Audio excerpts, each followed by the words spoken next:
Assalamualaikum warahmatullahi wabarakatuh. Jadi selamat datang semuanya di channel Acacong. Dan pada kali ini video tugasnya yang paling agak gak niat karena ini satu kali tag dan langsung kubahas aja semuanya.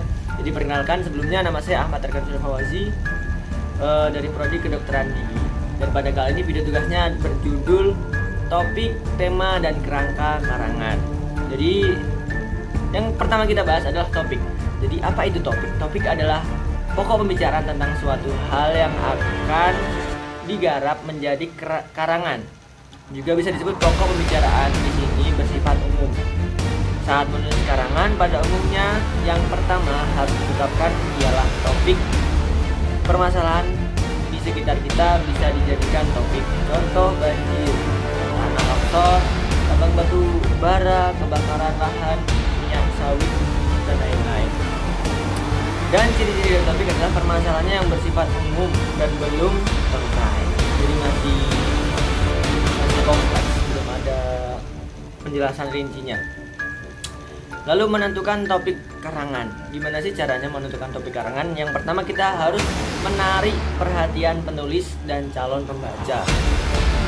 Jadi bagaimana kita harus membuat hook atau tarikan itu. Lalu yang kedua, topik diketahui atau dikenal dengan baik. Jadi kita sekiranya membuat topik itu bukan topik-topik yang membingungkan, harus tepat dengan audiens.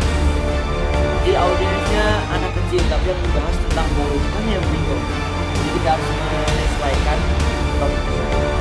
Lalu ada yang ketiga adalah bahannya dapat diperoleh jelas karena kita memiliki bahan dan data-data untuk menunjang proses penyelesaian dan kualitas isi karangan tersebut. Jadi meskipun karangan kita nggak mengarang, kita tetap sesuai fakta karangannya.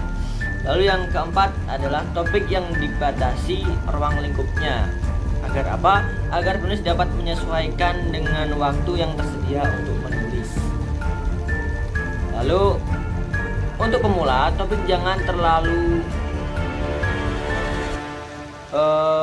baru, bersifat teknisi atau kontroversial yang menyulitkan seorang penulis pemula. Jadi untuk pemula mungkin bisa menggunakan topik-topik lama yang sudah pernah dipahami agar pembelajaran membuat topik lebih tepat. Lalu yang kedua yang kita bahas adalah judul karangan. Jadi apa itu judul karangan? Yaitu perincian atau penjabaran dari topik. Jadi kira-kira topik ini bahas apa sih? Nah,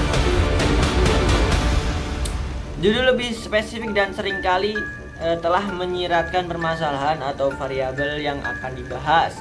Judul karangan tidak harus sama dengan topik karena karangannya akan bersifat umum dan ruang lingkupnya juga pasti luas. Dengan judul itu dia lebih simpel.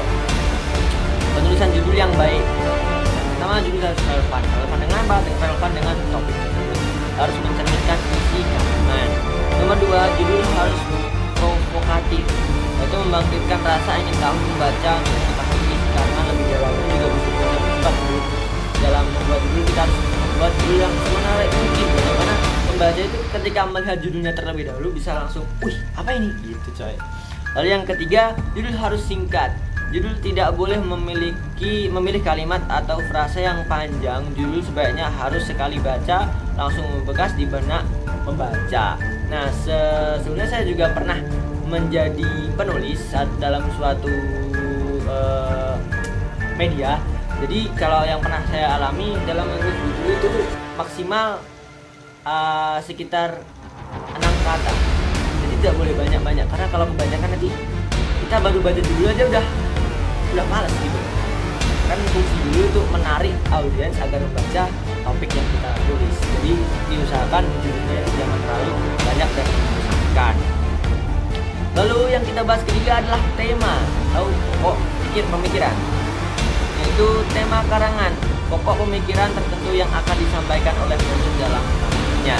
Tema sebaiknya tetap dirumuskan secara eksplisit dalam bentuk kalimat yang panjang lebar, terutama bagi penulis pemula.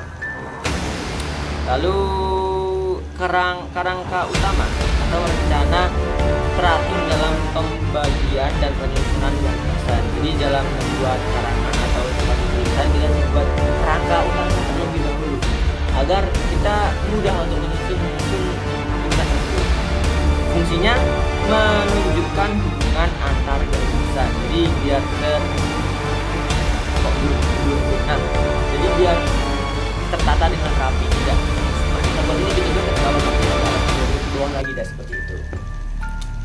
Jadi mungkin cukup sekian pembahasan kalian tentang topik, judul karangan, dan juga tema dan kerangka. Bagi cukup sekian, mungkin itu saja yang dapat saya sampaikan. Kurang lebihnya mohon maaf sekali karena ini sangat mepet sekali ya. Terima kasih telah menonton dan sampai jumpa di video berikutnya. Semoga saya semangat membuat video kelanjutannya. Terima kasih dan sampai jumpa. Assalamualaikum warahmatullahi wabarakatuh.